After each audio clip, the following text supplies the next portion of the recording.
Ittabi'u man la yas'alukum ajron. Ikuti ajarannya guru-guru, ustadz-ustadz, gus-gus, kiai-kiai, ulama-ulama.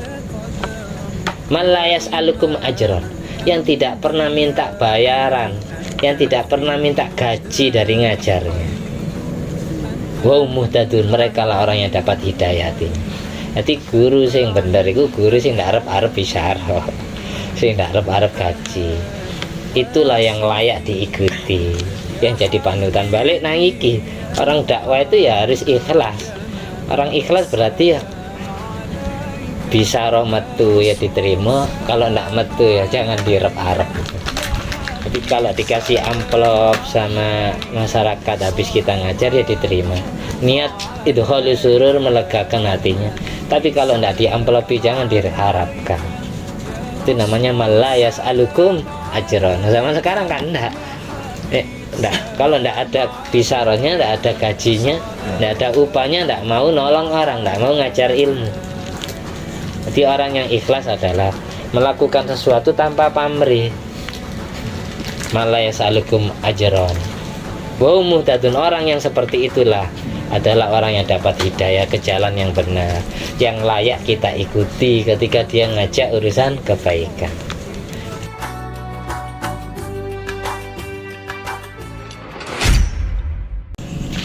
Assalamualaikum warahmatullahi wabarakatuh.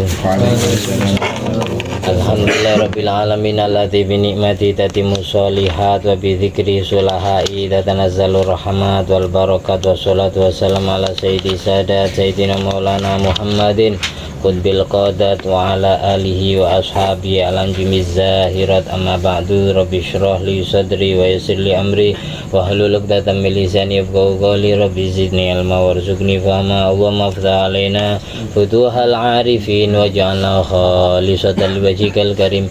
Allahumma rzuqna fahman nabiyyin wa ilhamal malaikatil muqarrabin. Allahumma nawwir qulubana bi nuri hidayatika kama nawwartal arda bi nuri syamsika. Rabbana anfa'na bima 'allamtana, Rabbi 'allimna alladhi yanfa'una, Rabbi faqihna wa faqih ahlana wa qarabatin wa ashabin lana fi dinina. Allahumma inna na'udzubika min ilmin la yanfa' wa qalbin la yakhsha wa 'amalin la yurfa' wa du'ain la yusma'. Allahumma salli ala sayyidina Muhammadin wa ala ali sayyidina Muhammad madanil jud wal karma bil ilmi wal hilmi wal hikam wa barik wa sallim. At-tahiyatul mubarakatuh salawatut thayyibatu lillah. Assalamu alayka ayyuhan nabiy wa rahmatullahi wa barakatuh. Assalamu alayna wa ala ibadillahi sholihin. Asyhadu an la ilaha illallah wa asyhadu anna Muhammadar Rasulullah. Allahumma salli ala sayyidina Muhammadin wa ala ali sayyidina Muhammad kama sallaita ala sayyidina Ibrahim wa ala ali sayyidina Ibrahim wa barik ala sayyidina Muhammad wa ala ali sayyidina Muhammad kama barakta ala sayyidina Ibrahim wa ala ali sayyidina Ibrahim lil alamin innaka Hamidum Majid. Bismillahirrahmanirrahim. Masih bab ad-da'wa ilallah, mengajak orang lain menuju jalannya Allah. Nomor 17, mangkana masyghulan, barang siapa yang tersibukkan bitolabil ilmi, dengan menuntut ilmu, awit tadrisi, atau sibuk mulang, sibuk ngajar, awit taklifi, atau sibuk ngarang kitab, ngarang karya tulis jurnalistik, buat catatan-catatan atau membuat buku yang menerangkan tentang ilmu agama, ilmu yang bermanfaat untuk orang lain. Barang siapa yang tersibukkan mencari ilmu, menimba ilmu, atau sibuk mengajar ilmu, atau sibuk memperbanyak karya tulis, fadzalika afdhalu minadzikri wa qiraatil qur'ani, maka pahala yang didapat orang memperjuangkan dirinya demi ilmu itu, baik itu ngaji atau mengajar atau ngarang, itu pahalanya lebih utama daripada pahala zikiran dan daripada pahala baca Al-Quran. Kenapa? Kalau zikir dan baca Al-Quran. Meskipun baca Al-Quran termasuk bagian dari zikir, karena dengan membaca Al-Quran berarti kita ngobrol dengan Allah, karena Al-Quran kalamullah. Zikir itu kalau diucapkan oleh lidah namanya menyebut nama Allah. Kalau diucapkan oleh hati namanya mengingat Allah. Karena kalau kita zikir ataupun baca Al-Quran itu manfaatnya untuk diri kita sendiri. Tapi kalau ngaji, mengajar ilmu dan ngarang ilmu, itu manfaat untuk orang lain, bukan hanya diri kita sendiri. Makanya pahalanya lebih besar daripada zikiran, qiraatil Quran dan semacamnya. Fa ilam yakun kadzalik, jika kita tidak bisa tersibukkan, menyibukkan diri kita ngaji ilmu atau mulang ilmu atau ngarang ilmu, fal afdhalu al istighal bil ibadati, maka yang lebih utama bagi orang yang tidak bisa menyibukkan dirinya dengan ilmu, maka dia dianjurkan sibuk dengan ibadah kepada Allah. Di antara ibadah zikir, baca Al-Quran, karena zikir perintahnya Allah, fadhkurullah. Baca Al-Quran juga perintahnya Allah, watlu warattilil Qur'ana tartila. Nah, perintah Allah semua. Tapi kalau orang ibadah tanpa diilmoni, ya ibadahnya masih kalah pahalanya dengan orang yang ibadahnya pakai ilmu. Makanya ilmu itu penting. Kadang orang itu lebih seneng ziarah, sholawatan, tapi kalau ngaji malas. Padahal pahalanya ngaji itu lebih besar daripada pahalanya ziarah. Nah, ziarah manfaat untuk kita sendiri, ibadah manfaat untuk yang ibadah sendiri. Tapi kalau ilmu itu manfaat untuk diri kita dan orang lain yang ada di sekitar kita. Karena Nabi ngendika khairun nas khairukum anfa'uhum linnas, paling baiknya kalian adalah orang yang bisa bermanfaat untuk orang lain. Manfaat tentang agama itu lebih baik daripada manfaat tentang dunia. Harta kita manfaat untuk orang lain, atau tempat tinggal kita manfaat untuk orang lain, atau tenaga kita manfaat untuk orang lain, itu namanya manfaat duniawi. Masih kalah dengan manfaat ukhrawi, ilmu kita yang manfaat untuk orang lain gitu. Nah, kemarin kan sudah dijelaskan itu maksudnya. Hanya di kitab Kasyifatus saja Senawi Banten menyampaikan la yusabu dzakir bidzikrihi illa idza arafa maknahu walau ijmalan. Semua orang zikiran itu tidak akan mendapatkan pahala zikir yang dia baca, kecuali jika orang yang berzikir itu paham maknanya, meskipun pahamnya hanya secara global, tidak secara perinci. Jadi intinya kabeh wong zikiran iku iso oleh ganjaran kalau paham maknanya apa yang dia baca. Bihila fil Quran, kecuali zikiran yang dibaca adalah Al-Quran. Kenapa kok Al-Quran beda dengan zikiran yang selain Quran? Karena Al-Quran al-muta'abbad bitilawati, sudah dianggap ibadah dengan dibaca. Orang baca Al-Quran paham maupun tidak maknanya tetap dihitung ibadah. Ibadah apa? Ibadah baca Al-Quran. Itu bedanya. Kalau orang zikiran astagfirullah, nggak ngerti apa maknanya astagfirullah, pokok dibaca ya nggak oleh ganjaran. Tapi kalau dia paham, meskipun pahamnya hanya secara global, orang baca astagfirullah itu untuk minta ampunan, kan global ini. Orang baca alhamdulillah itu untuk muji Allah, syukur, mensyukuri nikmat Allah. Orang baca Allahu Akbar berarti mengagungkan Tuhan, mengagungkan Allah. Allah baca subhanallah berarti menganggap Allah hebat, Tuhan yang maha suci dari segala macam kekurangan. Intinya paham secara global itu cukup. Orang baca la haula wala quwata illa billahil azim, yang punya kekuatan dan daya hanya Allah, manusia makhluk ciptaannya tidak punya. Ini secara global, meskipun pahamnya tidak secara perinci, itu cukup. Jadi syaratnya orang zikir itu bisa dapat pahala jika paham maknanya, meskipun pahamnya hanya secara global. Intinya weruh Orang bisa tahu maknanya zikir itu, yang dia baca itu apa ya, dengan cara ngaji ilmu, tanya ilmu. Orang ngaji itu ndak harus datang seperti ini. Ndak paham tentang ilmu agama, takon nawang, itu namanya ngaji. Bertanya kepada orang yang dia anggap paham, itu namanya ngaji. Daunnya Yai Hasani Al-Mawfila Yai Hasani Nawawi, wong ngaji itu ndak harus di masjid, ndak harus di pondok, ndak harus di musola dan semacamnya, ndak harus di madrasah.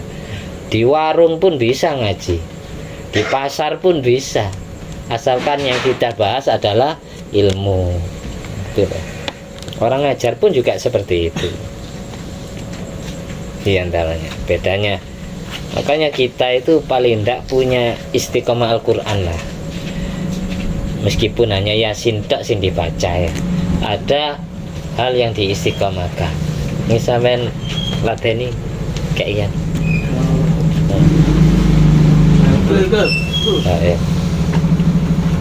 Ya. Kopi ya. Ya. Kopi ya.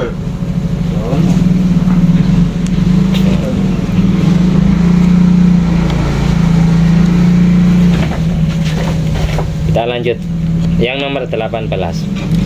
Qala al-Habib al-Imam Ahmad bin Hasan al-Attas radhiyallahu anhu. Ini pengarang kitab Tadhkirun Nas. Balagona telah sampai berita kepada kita anna Syekh Abdullah bin Abdul Baqi Asy-Syi'ab Al-Madani, bahwa Syekh Abdullah Al-Madani karena mimman yajtami'u bin Nabi sallallahu alaihi wasallam yaqdatan. Beliau termasuk ulama Madinah yang biasa kumpul dengan Nabi Muhammad secara yaqdah, secara melek, dalam keadaan terjaga, dalam keadaan melek. Maksudnya tidak tidur. Ketemu Nabi Muhammad dalam keadaan yaqdah. Yaitu Syekh Abdullah bin Abdul Baqi Asy-Syi'ab Al-Madani. Wa kana yas'alul waridina min ahli Hadramut. Suatu saat beliau meminta sesuatu kepada orang-orang yang berdatangan dari penduduk Hadramut Yaman yang datang ke Madinah. Wa yaqulu lahum, beliau orang yang sering ketemu Nabi Muhammad itu bilang kepada ahli Hadramut, khabiruni ani Sayyid Ahmad bin Umar bin Sumaid, berilah kabar kepadaku tentang Sayyid Ahmad bin Umar bin Sumaid.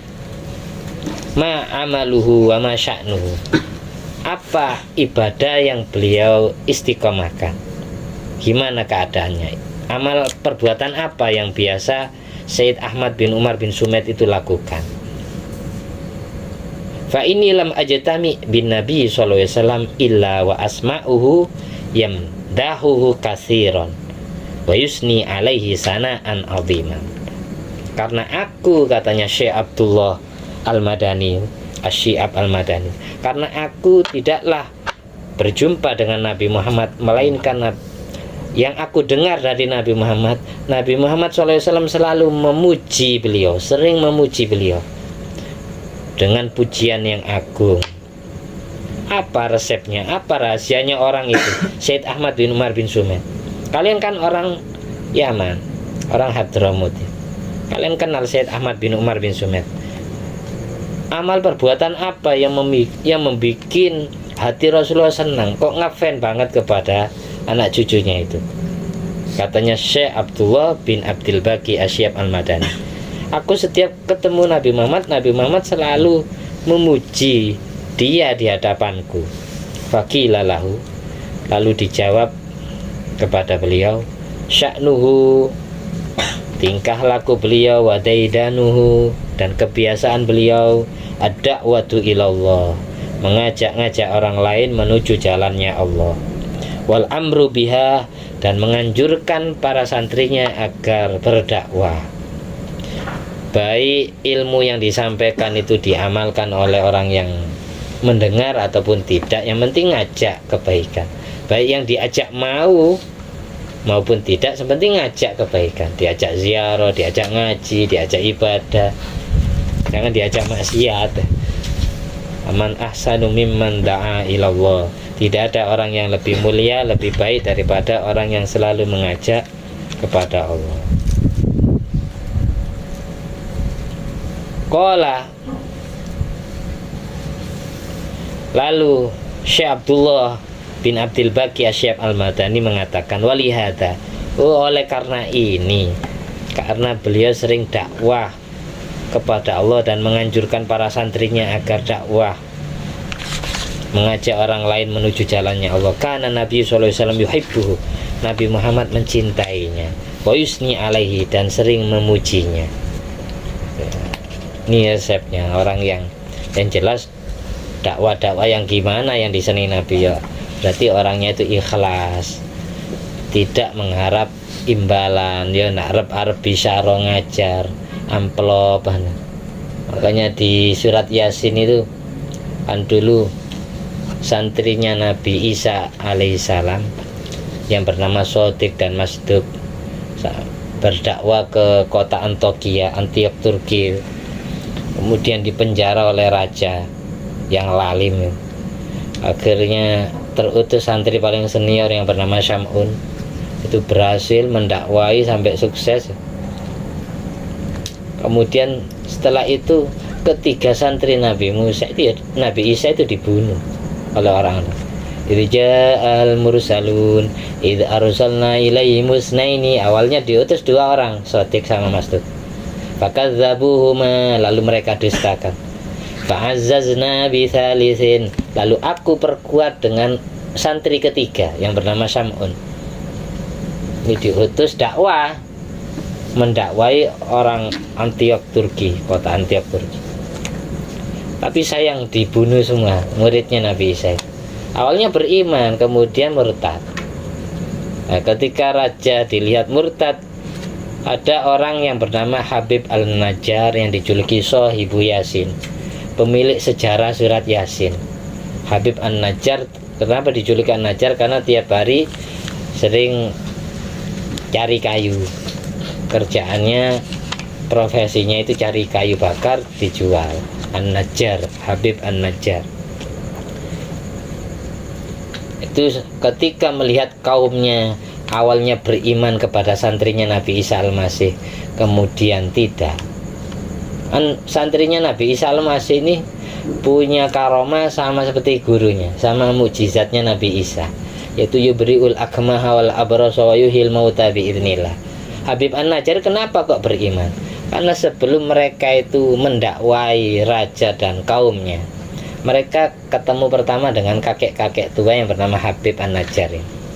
Habib An-Najjar ini punya anak yang stroke bertahun-tahun. Buktikan kalau memang kalian ini muridnya Nabi Isa, guru kamu itu bisa menghidupkan orang mati, bisa menyembuhkan orang sakit model apa saja. Akhirnya didatangkan anaknya, setelah itu diiznillah, diusap ya. Anaknya Habib An-Najjar sembuh dari stroke-nya, tidak jadi mati. Di situ kemudian dia beriman. Setelah itu ketika dua adik senior, adik juniornya ini dipenjara oleh raja, kan berita ini didengar oleh telinga raja, kemudian dites, tapi tetap kedua orang yang digebukin, dipukulin, terus dimasukkan ke sel. Mendengar dua adik kelasnya ini, Sotik sama Masduk ini dipenjara, Syam'un menyamar, tidak mengaku dirinya muridnya Nabi Isa, sampai bisa memikat hati raja dan seluruh keluarganya. Akhirnya sampai menjadi orang yang dipercaya oleh raja. Suatu saat Syam'un ini pura-pura tanya kepada raja, saya dengar-dengar panjenengan memenjarakan dua orang pemuda gara-gara mengajak nyembah Allah, Tuhannya mereka berdua. Iya, memang sudah ditanyai asal usulnya, kok langsung jenengan penjarakan? Enggak, saya melihat dia mengajar itu langsung saya penjarakan tanpa pikir panjang, tanpa banyak komentar. Saya boleh nggak ketemu dua orang itu? Oh iya boleh, katanya raja. Ketika si Syam'un sudah dapat kepercayaan, pura-pura tidak kenal dengan adik kelasnya ini, namanya Sotik sama Masduk. Tapi Nabi Isa memperhatikan dari langit. Jadi sesudah Nabi Isa diangkat ke langit, ini kisahnya. Kita Yasin hafal semua kan. Itu Tuh. Setelah di depan raja, si Sam'un ini pura-pura nanya kepada Sodik sama Mastuk, pura-pura nak kenal. Wahai kalian berdua ini siapa namanya? Baik Kisana, siapa nama kalian berdua? Saya Sodik, kamu Mastuk. Kalian di sini diutus siapa? Diutus guru kami atas perintah Allah. Siapa guru kalian? Nabiullah Isa Al-Masih. Visi misi kalian ini apa? Kami berdakwah, disuruh berdakwah, mengajak orang kota Antokia ini agar beriman kepada Allah. Yang sekiranya kami bisa percaya kalau kalian berdua ini betul-betul muridnya Nabi Isa, biar hati kami semua ini mantap gimana? Dulu guru kalian bisa menghidupkan orang mati. Apakah kalian bisa? Bisa, insya Allah dengan izin Allah kami berdua bisa. Akhirnya gimana raja? Oh iya, ketepatan ada orang meninggal sampai sekarang belum dikubur katanya raja. Karena orang tuanya belum datang, keluarganya belum datang. Sampai sekarang sudah dapat 2 bulan. Ya, si mayit ini belum dikubur. Kalau memang kalian biasa hidupkan. Pokoknya didatangkan mayit itu, dihidupkan.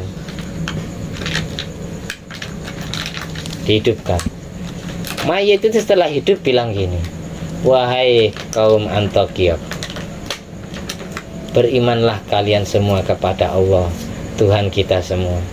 Percayalah kepada ketiga orang yang ada di sekitar kalian ini.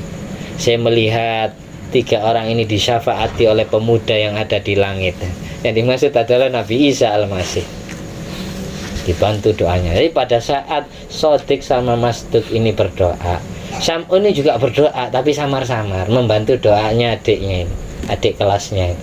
Nabi Isa pun juga memohon kepada Allah, hanya langsung hidup. Itu masih belum percaya. Kami masih belum percaya. Kalian bisa menyembuhkan orang buta sejak lahir, tapi ini bukan buta, memang ditakdir ketika lahir sudah tidak punya mata. Iya, monggo jenengan datangkan katanya. Saya didatangkan oleh prajuritnya raja itu, orang mulai lahir tidak punya mata, jadi kayak batuk kabeh kan. Sama muridnya Nabi Isa dibuatkan lempung ya, tanah liat, dibunter-bunter kayak leker, dimasukkan ke sini, kun biidznillah, umi biidznillah, langsung jadi mata beneran. Akhirnya beriman raja itu dan sebagian kaumnya. Terus para pendeta-pendeta itu ada yang memprovokasi, ngapain kalian ini, panjenengan itu kok percaya dengan orang baru, sementara kita bertahun-tahun nyembah Tuhan kita. Akhirnya ketika itu karena rajanya ragu-ragu gara-gara diomongi oleh ulamanya, murtad kembali. Ketika ini murtad, mendengar berita raja ini tidak jadi beriman, si Habib An-Najjar, orang yang betul-betul paham kitab Taurat dan Injil yang sebenarnya, itu lari. Wajah amin aqsal madinati yas'a, wajah rajulun min aqsal madinati yas'a, qala ya qaumi ittabi'ul mursalin ittabi'u man la yas'alukum ajran wa hum muhtadun. Wahai kaumku, katanya Habib An-Najjar, telah datang seorang laki-laki dari pelosok desa, pelosok kota Antiok. Jadi Korea sama Madinah di surat Yasin itu pengertiannya sama dengan Korea dan Madinah yang ada di surat Kahfi. Itu kota Antokia, kota Antiok, Turki. Dulu Turki itu pernah ada kejadian kayak gitu. Datang menasihati raja dan kaumnya. Ya qaumi, wahai kaumku, ittabi'ul mursalin, ikutilah ajarannya delegasi-delegasi, GT guru tugas utusan Nabi Isa Al-Masih, utusan Allah. Secara majazi Nabi Isa yang utus, tapi secara hakiki Allah. Fa'azzazna bisalisin, aku perkuat, aku di sini kan Allah. ikutilah guru-guru tugas utusan Nabi Isa ini. Jadi dalilnya guru tugas itu yaitu surat Yasin. Oleh dulu ada Nabi Isa ngutus santrinya untuk dakwah. Bukan hanya pondok-pondok pesantren sama sekarang toh yang ada guru tugas. Mursalin di sini yang dimaksud adalah utusan Allah atau utusan Nabi Isa Al-Masih, bukan Rasul. Wong nek ngaji engko al-mursalin pira-pira rasul lho, anak. Ini perlunya orang ngaji di sini. Ittabi'ul mursalin, ittabi'u man la yas'alukum ajran. Ikuti ajarannya guru-guru, ustadz-ustadz, gus-gus, kiai-kiai, ulama-ulama. Man la yas'alukum ajran, yang tidak pernah minta bayaran, yang tidak pernah minta gaji dari ngajarnya. Wa muhtadun, mereka lah orang yang dapat hidayah. Jadi guru sing bener itu guru sing ndak arep-arep bisyarah, sing ndak arep-arep gaji. Itulah yang layak diikuti, yang jadi panutan. Balik nang iki, orang dakwah itu ya harus ikhlas. Orang ikhlas berarti ya bisa roh metu ya diterima, kalau ndak metu ya jangan direp-arep. Jadi kalau dikasih amplop sama masyarakat habis kita ngajar ya diterima. Niat itu khalus surur, melegakan hatinya. Tapi kalau tidak diamplopi jangan diharapkan. Itu namanya malayas alukum ajron. Zaman sekarang kan enggak. Enggak. Kalau enggak ada bisaronya, enggak ada gajinya, enggak ada upahnya, enggak mau nolong orang, enggak mau ngajar ilmu. Jadi orang yang ikhlas adalah melakukan sesuatu tanpa pamrih. Malayas alukum ajron. Wa muhtadun, orang yang seperti itulah adalah orang yang dapat hidayah ke jalan yang benar, yang layak kita ikuti ketika dia ngajak urusan kebaikan. Meskipun sedikit, mudah-mudahan bermanfaat. Intinya gitu. Mudah-mudahan kita jadi orang yang malayas alukum ajron. Wa muhtadun. Al-Fatihah.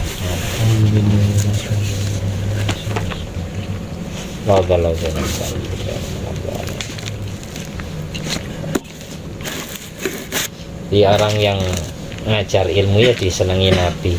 Momen mumpung ada momen Maulid Nabi. Jadi kalau pingin mimpi Rasulullah, apalagi ketemu langsung kayak Syekh Abdullah bin Abdul Baqi tadi, ya sering menyenangkan Nabi Muhammad. Sesuatu yang dibenci Nabi jangan dilakukan. Yang sekiranya Nabi itu sedih, menangis di alam kuburnya jangan dilakukan. Kayak kita senang tukaran, senang berantem, senang ngadu domba orang lain, itu jangan. Ini contohnya itu. Kenapa Abu Lahab kok bisa setiap hari Senin dari jari jemarinya itu keluar air yang dihisap setiap Senin? Karena pernah bahagia seumur hidupnya dengan kelahiran Nabi Muhammad. Dari situ kemudian Nabi Muhammad SAW memohonkan kepada Allah agar paman yang beliau cintai diringankan siksa kuburnya.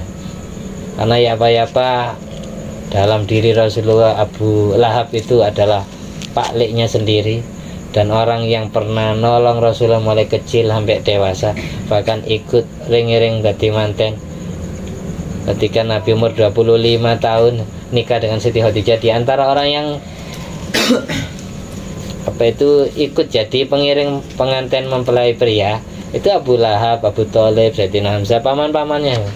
Tapi ketika Kanjeng Nabi umur 40 ngaku jadi Nabi, baru jadi musuhnya. Tapi meskipun Abu Lahab memusuhi Rasulullah, Nabi Muhammad itu tidak pernah memusuhi, tidak pernah membenci beliau.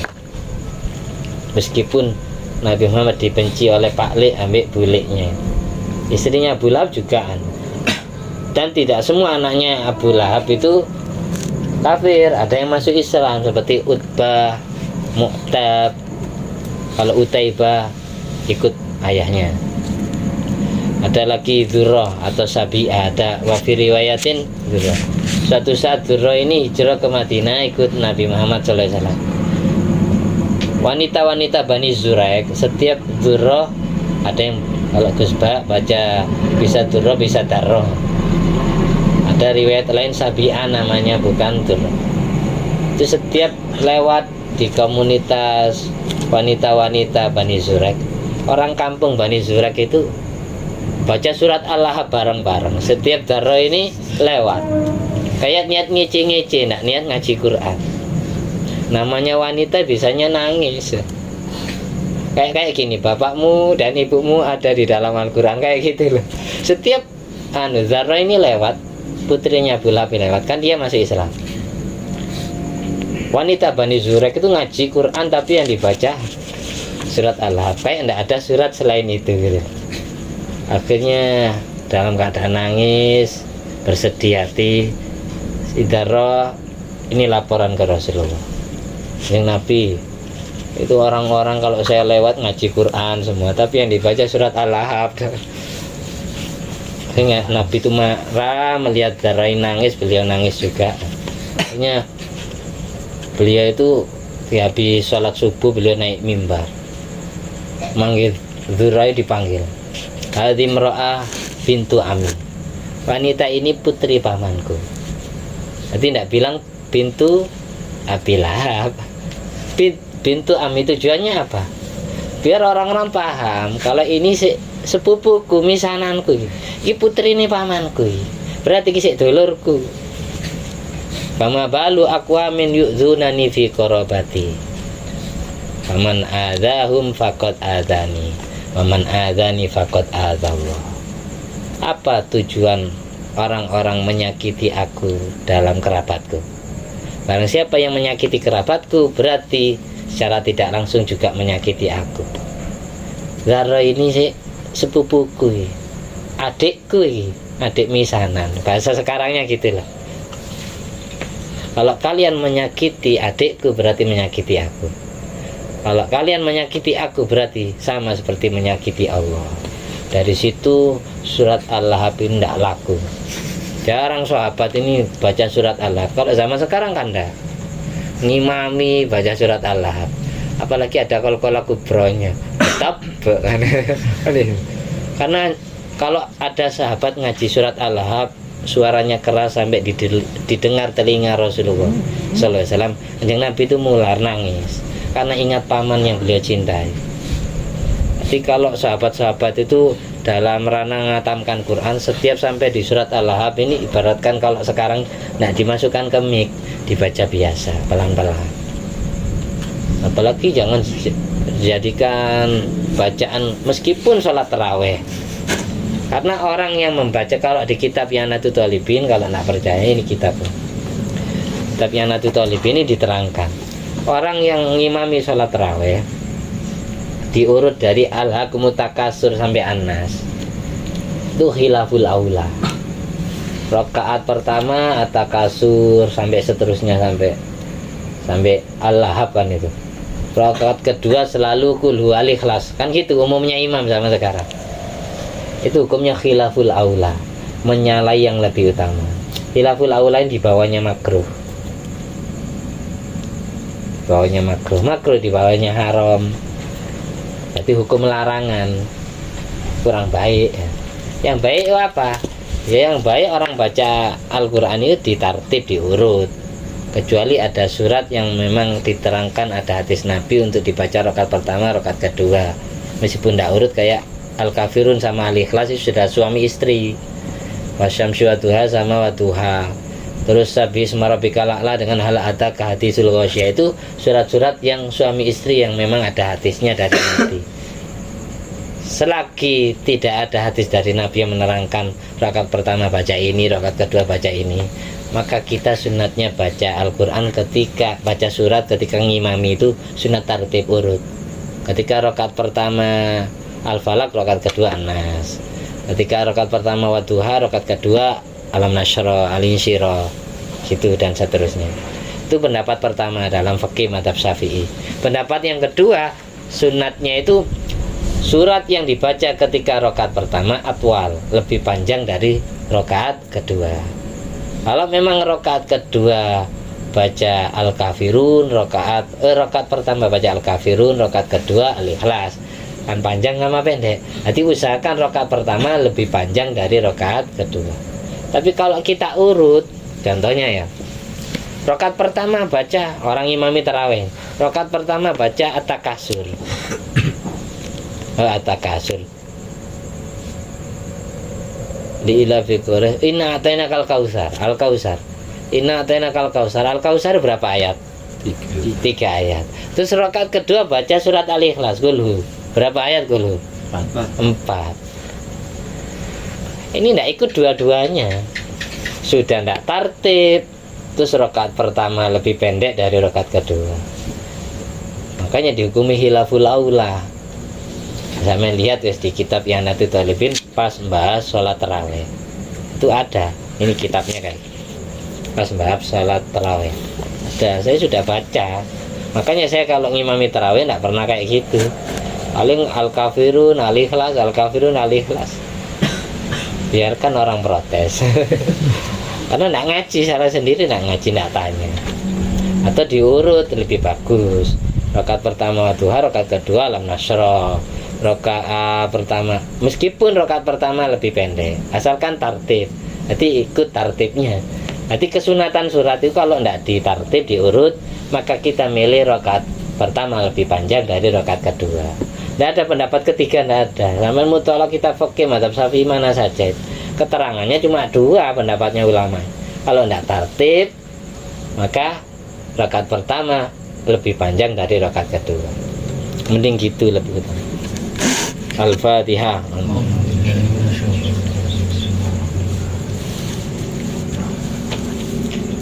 Alhamdulillah alladzi at'amani hadzal ilma wa razaqani min ghairi haulin minni wala quwwatin.